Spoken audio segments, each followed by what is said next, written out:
नमस्कार शेतकरी बंधूंनो, मी प्रमोद भेटेकर, बायोफॅक्टर लातूर धाराशिव. तर आज आपण आलो आहोत मातोळ्याला सचिन जाधव यांच्या झेंडूच्या प्लॉटमध्ये.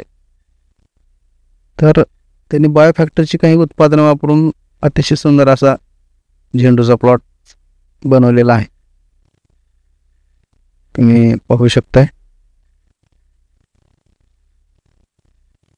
चला तर मग त्यांचा छोटासा एक इंटरव्ह्यू घेऊयात. काय वाटतं त्यांना बायोफॅक्टरबद्दल तुम्ही जाणून घेऊयात, त्यांनी काय वापरून हा प्लॉट तयार केला आहे. नमस्कार सर. सर्वप्रथम आपला परिचय द्या आमच्या शेतकरी बांधवांना. माझं नाव सचिन बाबासाहेब जाधव, गाव मातोळा, तालुका औसा, जिल्हा लातूर. Mobile number 9637732913. बरं. तुम्ही बायोफॅक्टरची उत्पादनं आणि सोबत रासायनिक खताचा सुद्धा वापर केलेला आहे. हो. आणि आपल्या भागामध्ये एवढा पाऊस झाला की आजूबाजूचे सगळे प्लॉट डॅमेज झालेले आहेत. तर तुमच्या प्लॉटमध्ये एवढं सुंदर फूल आहे, एवढं यील्ड निघालं आहे, काय सांगाल याबद्दल? त्यामध्ये बायोफॅक्टरचा मोल असा आहे, किस्सा आहे. पण तसं पाहायला गेलं तर बरेच प्लॉट डॅमेज आहेत. मी बाहेर पण पूर्ण फिरलो, त्यामध्ये पण पाहिलं आणि आपल्या प्लॉटमध्ये पण पाहिलं. रिझल्ट टोटली सुंदर. बरं, ह्याच्यामध्ये सुरुवातीला ज्यावेळेस पाणी वाहत होतं या प्लॉटमधून, त्यावेळेला तुम्ही INM चक्र वापरलं, त्यावेळेस फुटव्यासाठी वाढ डाळा या ज्या गोष्टी असतात त्याच्याबद्दल काय सांगाल? त्यामध्ये ग्रोथ हे यूज केल्यानंतर ग्रोथ थांबली नाही, तर पाण्यामध्ये पण देखील ग्रोथ चालू राहिली. पाण्यामध्ये सुद्धा प्लॉटची इफिशियन्सी टिकून राहिली. दुसरी गोष्ट तसेच बेलोमी S1 S2 हे पण झालेलं आहे.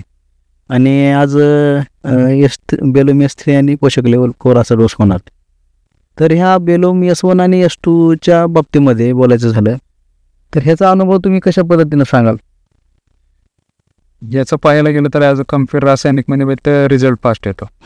रिझल्ट प्रोग्रेसिव्हमध्ये क्वालिटी पण भेटते, क्वांटिटी पण भेटते. त्याचं आत्ता सध्याच्याला सुद्धा माल एवढा झाडावर आहे, माल आपण ढेवून ठेवला आहे, तरीसुद्धा प्रत्येक फुटव्यामधून फुटवा काढत असताना झाडं दिसतं. आपण पाहू शकता इथे ही काडी आहे, ह्या काडीच्या प्रत्येक डोळ्यामधून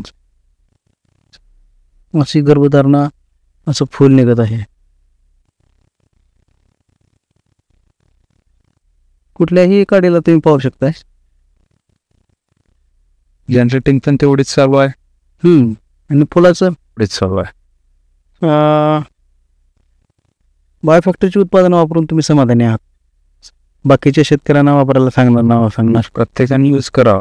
आता तसं बघायला गेलं तर इतर प्लॉटमध्ये एवढा रोग आलेला आहे की विचारतच नाही. आपल्याकडं आहे परंतु अतिशय कमी आहे, एकदम कमी प्रमाणामध्ये सध्या प्रमाण. तर जमीन आणि रोगप्रतिकारक शक्ती झाडाची वाढते, याबद्दल काही दोन शब्द बोलू इच्छिता?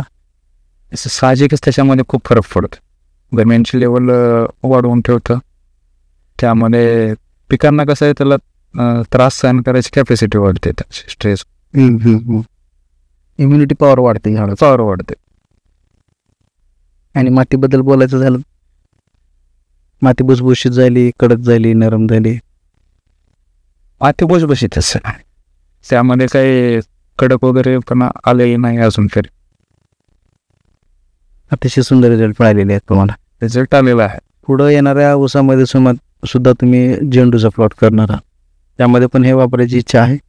कंटिन्यू करायचं आहे. चालेल भैया, तुम्ही अतिशय सुंदर माहिती दिली, धन्यवाद.